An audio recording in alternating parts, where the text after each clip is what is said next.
시청자 여러분 안녕하십니까. 더케이 뉴스입니다. 부모님이 저희들을 낳아주시고 길러주셨듯이 사회적 존재로서 길러주시고 가르쳐주시고 지도하신 분들이 계십니다. 스승님들입니다. 그러한 스승님들의 사회적 경제적 지위 향상과 교권 옹호의 확대, 교육의 전문성 확립을 통하여 민주교육 발전에 힘쓰고 있는 단체가 있습니다. 한국교원단체 총연합회입니다. 오늘은 인천에 있는 인천교총의 회장이신 이대형 회장님을 모시고 질문하려고 합니다. 안녕하십니까? 안녕하십니까? 이대형 회장님 만나서 반갑습니다. 예, 만나서 반갑습니다. 예. 앞서 제가 교사분들을 스승님이라고 칭했는데요. 네. 저로서는 존경의 표현이었습니다. 회장님께서는 이제 일반적으로 교사분들을 스승님, 선생님, 교수님 이렇게 여러 호칭을 들으셨을 텐데 회장님 개인적으로 어떤 호칭이 마음에 드십니까?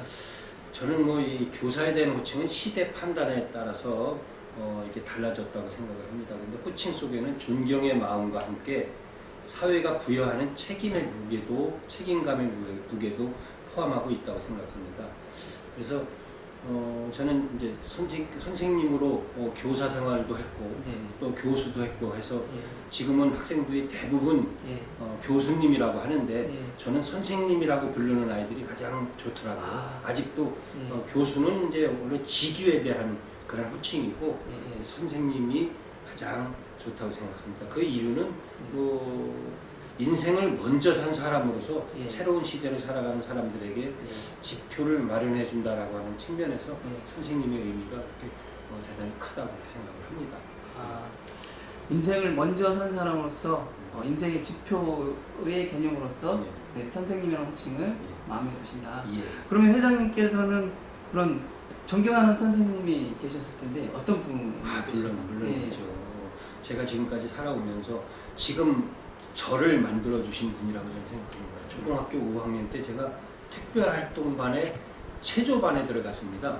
그 체조반에 들어갔는데 그 선생님이 원래 일주일에 한 번만 특별활동하면 되는데 일주일에 3번을 가르쳐 주시고 그 다음에 간식도 손수 본인의 그 박봉을 털어서 저희들에게 빵도 사주시고 건빵도 사주시고 그래서 그분 덕분에 제가 중학교에 체조하는 학교로 갈 수 있었고 사실은 중학교부터 본격적인 운동을 시작했는데 그 운동이 시작이 되어서 제가 고등학교 3학년 때는 아시안게임에서 동메달도 따고 그리고 지금 이 교수라고 하는 직업도 그 체조를 통해서 제가 얻은 직업이고 그래서 사실은 늘 마음속에는 그 초등학교 5학년 때 김동혁 선생님이 늘 마음속에 자리 잡고 있습니다.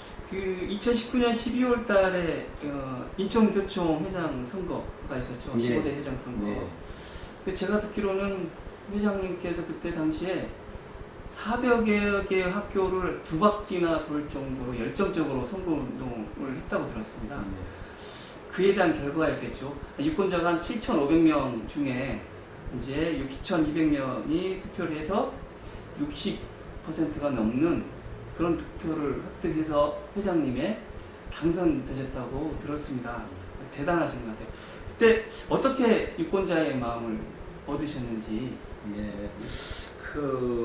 이 선거라고 하는 게 큰 선거든 작은 선거든 유권자의 마음을 얻는 건데 마음을 얻기 위해서는 많은 분을 만나는 것이 저는 중요하다고 생각합니다. 그래서 저의 의지를 밝히고 그리고 이 교총을 끌어갈 수 있는 그런 동력이 있는 사람인지 없는 사람인지 그게 굉장히 중요하다고 생각하는데 저는 고등학교 교장 선생님 출신으로 저 이렇게 카운터 파트너가 그분이었었는데 대학 교수로서는 사실은 조금 기울어진 운동장이었었는데 그 기울어진 운동장을 제 발품을 팔아서 저는 같이 평편하게 만들지 않았나 저는 생각을 하고 그것을 높이 봐주신 우리 유권자 선생님들께서 저를 지지해 주셨다고 저는 생각을 합니다.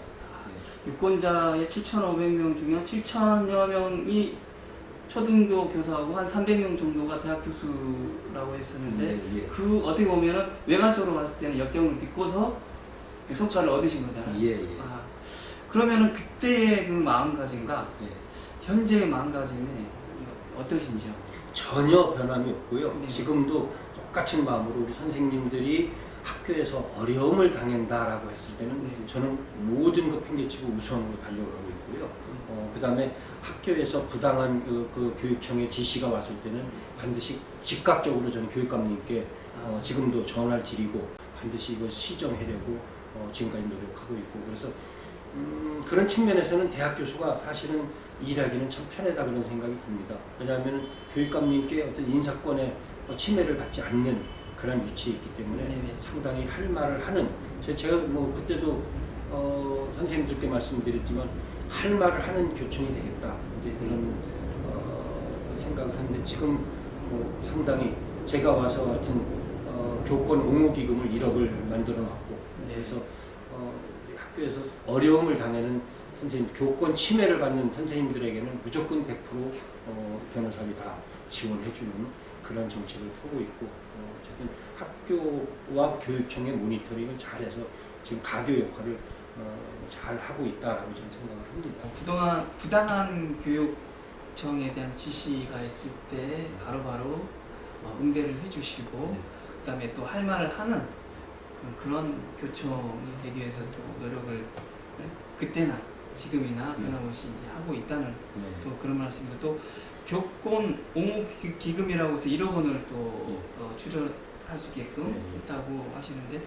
그것은 뭐 어떤 교권 침해가 있었을 때 어떤 변호사비나 이런 용도로 쓰게 되는 거예요? 그렇죠. 아. 그 전적으로 예, 예. 그 선생님들의 교권 침해를 받았을 때 네네네. 그 비용으로다가 아.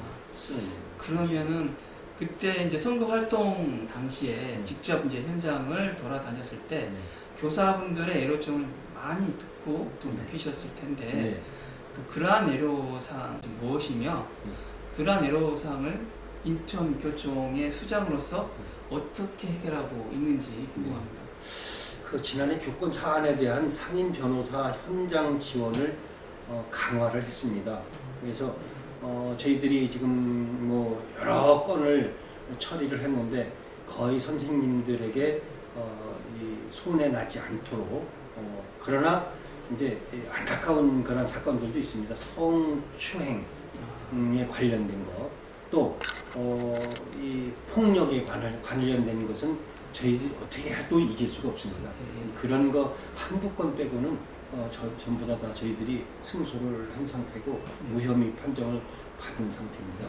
그리고 이제 올해는 공정한 인천 교육을 위해서 교육 청발 음서제로 변경한 무자격 교장 공모제를 개선하는데 굉장히 저희들이 노력을 했다 이렇게 볼 수 있습니다. 작년에 8월 달에 무자격 공모 초등학교 4분 중에 4분을 전부 다 무자격자로다가 공모했는데, 금년 3월에는 자격증 소지자 2명, 무자격 소지자 2명, 그래서 교육감님께 계속해서 건의를 해서 교육감님이 들어주신 그러한 큰 또 성과도 있었고요.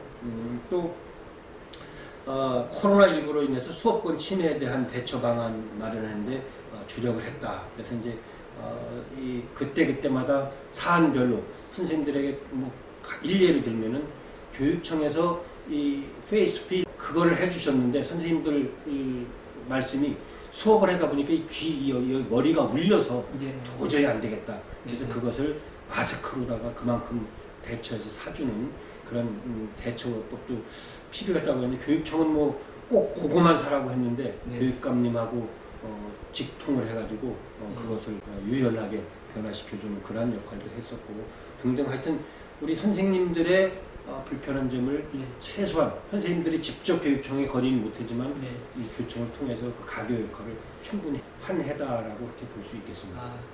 그러면 지금 이제 임기 3년 중에 이제 두 번째 해가 되는데요. 예.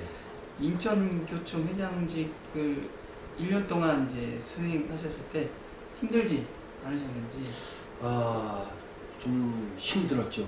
저는 이제 아마도 우리 직원분들이 더 힘들었을 겁니다. 그동안에 교장 선생님들이 회장을 할 때는 네. 특별한 일, 또 특별한 회의가 있을 때 말고는 여기 회장실이 거의 비어 있었는데, 네. 제가 교수로 하다 보니까 네. 학교 총장님이 교총 회장 활동 열심히 하라고 발전위원장이라고 해서 수업을 하루만 할 수 있게 해주셨습니다. 그래서 하루 수업하는 날 외에는 전부 다 상근에서 이제 나흘은 여기 나와서 있었습니다. 그래서 이제 많은 그런 민원을 직접 바로 제가 접했고 바로 그냥 즉각적으로 교육청하고 협의를 했던 그러한 기억이 나서 아마도 우리 그 직원들은 조금 어려웠겠지만 선생님들한테는 아마 큰 도움이 되지 않았나 저는 그렇게 생각을 합니다. 그만큼 회장님께서 인천교총을 위해서 열정적으로 지금 일을 하고 계시다는 거죠. 예. 그렇게 봤을 때 임기 첫 해에 네. 중점을 둬서 성과를 낸 게 있으면 무엇이 있을까요? 우리 이제 교장 선생님이 정년 퇴직을 하시는데 네네네. 사실은 몇 년 전에 있었던 일 그거를 트집을 잡혀가서 정년이 6개월 동안 정년이 안 된 경우가 있었습니다. 그걸 저희들이 변호사를 통해서 또 이 검찰과 소통하면서 그래서 6개월 후에 올 1월 달에 원래 작년 8월 31일 날 정년인데 올 1월 말에 그걸 저희들이 해결을 해드렸습니다. 그건 하여튼 뭐 6개월 동안 저희들이 정말로 그런 노력을 했는데 그것이 가장 사실은 좀 평생을 바쳐서 잘못하면은 이 퇴직금, 연금이 다 없어질 판이었었는데 그것을 무혐의가 했다라고 하는 걸 큰 그런 위안을 삼고 앞으로도 그러한 일에 더더욱 우리가 더 열심히 해야 되겠다 그런 생각을 합니다. 그래서 저는 원래 그래서 회원들에게 이대형과 함께 행복한 변화에 함께 해달라고 저는 호소를 했고 그것을 우리 회원님들이 저를 선정해 주셨고 선정을 받았기 때문에 회원님들을 위해서 돌려줘야 되겠다라고 하는 생각을 지금도 계속 끊임없이 하고 있습니다. 정년 퇴직을 해야 되는데 6개월 동안 유예돼서 하지 못한 사안을 열정적으로 해결해 주셨다. 그야말로 인천교총이 존재해야 되는 이유를 회장님께서 몸소 보여주신 거네요. 이 교원들의 사회적 경제적 지위 향상의 일환인 거잖아요. 그렇다고 보면은 아쉬운 점이 있었을 텐데 어떤 것들이 좀 있습니까? 아쉬운 점이라고 하는 것은 이제 이 코로나19로 인해서 저는 사실은 선거를 하면서 약속을 할 때 제가 하여튼 일주일에 최소한 3학교, 4학교는 꼭 방문하겠습니다. 우리 사무총장님과. 그래서 학교에 애로사항을 듣겠습니다 했는데 코로나19로 인해서 정말로 방문했던 학교가 거의 없었고 또 우리 행사를 사실은 그동안 체육 행사만 봄, 가을로 했어요. 근데 그것을 제가 문화 행사를 꼭 하나 하겠다 가을에. 그래서 음악회를 꼭 선생님들을 위해서 이 10월에는 음악회를 하려고 했는데 그것도 못했고 그래서 그 돈을 교육청에 그냥 그대로 반납했던 경우가 있습니다. 그래서 그것이 참 굉장히 아쉬웠고 올해는 그 코로나가 좀 해결이 돼서 우리 선생님들을 정말로 그런 어떤 문화적인 측면에서 좀 위로를 해주는 시간이 꼭 만들어지기를 저는 기대하고 있습니다. 그리고 또 저는 이제 교총의 존재 이유가 자동차 보험과 똑같다고 생각을 합니다. 자기가 어려움을 당했을 때 꼭 필요한 그러한 단체가 이제 교총이 되어야 된다. 그렇게 홍보를 하고 있습니다. 그러면 올해 중점을 두고 추진할 사안은 무엇입니까? 올해 이제 첫째로 우리 지금 인천시 교육청에서 학교 인권 조례를 지금 만들려고 지금 하고 있습니다. 근데 그 인권 조례 사항을 지금 저희들이 다 분석을 했어요. 그래 보니까 초등중교육법에 다 관련된 내용이에요. 다 중첩된 내용입니다. 그래서 그건 사실은 필요가 없는 것이고 또 거기에 학교 인권 이 전문가를 채용해서 인권에 대한 상담을 한다라고 하는데 그거 아무런 필요가 없는 그런 인권 조례를 만들려고 해서 거기에 대한 투쟁을 지금 하려고 생각하고 있고요. 또 하나는 우리 선생님들이 교수권을 박탈하지 않도록 이제 어쨌든 언택트 수업에 있어서 이 시스템을 좀 잘 갖출 수 있도록 교육청과 이렇게 좀 소통하는 그러한 역할을 하고 싶고 또 한 가지는 이제 특수학교 같은 경우는 사실은 그 온라인 수업이 하기 굉장히 어렵거든요. 거기에 좀 교육청에서 많은 투자를 해서 그 특수학교에서도 학습권을 손해보지 않는 그러한 어떤 지금 저희들 교섭 많이 지금 들어가 있는데 네네. 거기에 중점 둬서 사실은 교섭을 하고 있습니다. 아. 그래서 그렇게 지금 그러니까 네. 114가지의 네. 지금 교섭안을 지금 저희들이 제출한 상태이고 지난 1월 12일 날 개회식을 했고 네네, 아마도 맞습니다. 2월 말에는 그게 이제 교섭이 끝나지 않을까 조인. 작년에 124개의 교섭협의 요구안을 제출했다고 들었습니다. 예. 그러면 그 중에 인천교총이 인천시 교육청과 교섭협의 성과를 하면서 꼭 이뤄내야겠다는 핵심 사항이 있다고 하면 무엇이 있습니까? 그 핵심 사항은 이제 아마 일반 학교는 이제 어느 정도 시스템이 잘 갖춰져서 네네. 선생님들이 수업하는데 큰 지장이 없을 텐데 코로나19 방역의 취약지구인 특수학교 교사들의 근무 여건 개선 등에 아주 주력할 그런 예정입니다. 그래서 어려운 시기지만 교육청의 선제적인 대응 및 정책 수립이 필요한 그러한 현장의 의견을 교육청에 아주 상당히 좀 많이 네. 이렇게 개진하려고 이렇게 생각을 하고 있습니다. 그리고 지금 내년 지자체 선거죠? 한 네. 1년 4개월 정도 남았나요? 네. 연초 신문 기사를 봤더니 이제 현 도성훈 교육감은 이제 코로나19를 계기로 해서 교육 대전환 시기가 앞당겨졌다. 네. 그런데 그 교육 대전환 시기를 준비하려면 남은 임기 가지고는 부족하니 다음에 꼭 재선에 나오겠다 이렇게 이런 기사도 있었고 또 거기에 또 타천으로 이대영 회장님도 거론되고 있었는데 그거에 대해서는 어떻게 생각하는지? 하여튼 저는 아주 굉장히 영광이라고 생각하고 뭐 교육감님 입장에서는 4년만 하고 자기 정책을 다 펴기는 어렵다라고 생각하셨겠죠.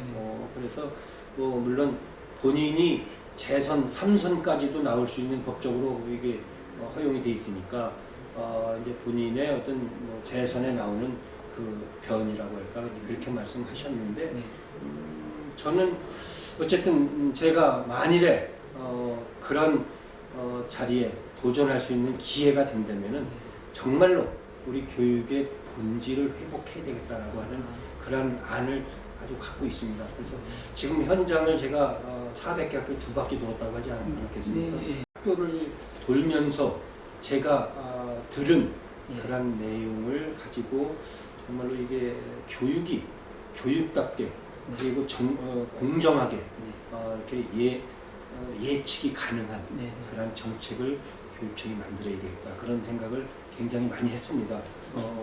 불쑥불쑥 오는 공문이 정말로 상당히 선생님들에게 황당하게 만드는 그런 것이 많다라고 해서 예측 가능한 그리고 원칙에 준한 그리고 교육의 본질을 벗어나지 않는 그러한 정책을 만들어가야 되겠다는 것이 제 생각입니다. 하여튼 만일에 제가 기회가 주어진다면 죽을 힘을 다해서 이렇게 노력해 보겠습니다.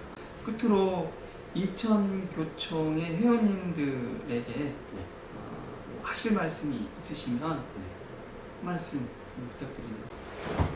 네, 존경하는 우리 인천교총 회원 여러분, 우리 인천교총은 정말로 지난 한 해 동안 열심히 노력했다고 생각하는데 현장에서는 아쉬운 점도 있을 거라고 생각합니다. 6년 1년은 그 아쉬움이 아주 최소화되도록 최선을 다해서 노력할 것을 약속드립니다. 학교에서 느끼는 교육청의 부당함을 좀 교총에 많이 좀 알려서 그것이 현장의 목소리가 교육청에 많이 들어갈 수 있도록 이 교원 자체를 충분히 활용할 수 있는 그래서 여러분들이 자동차를 몰고 다닐 자동차 보험을 최대한 활용하듯이 우리 교총을 좀 최대한 활용해 주십사 하는 그런 부탁을 드리면서 곧 돌아오는 명절인데 정말로 새해 복 많이 받으시고 새해에는 좀 더 교육 환경이 좋아지기를 기대하면서 선생님들께 이렇게 감사 인사를 드립니다.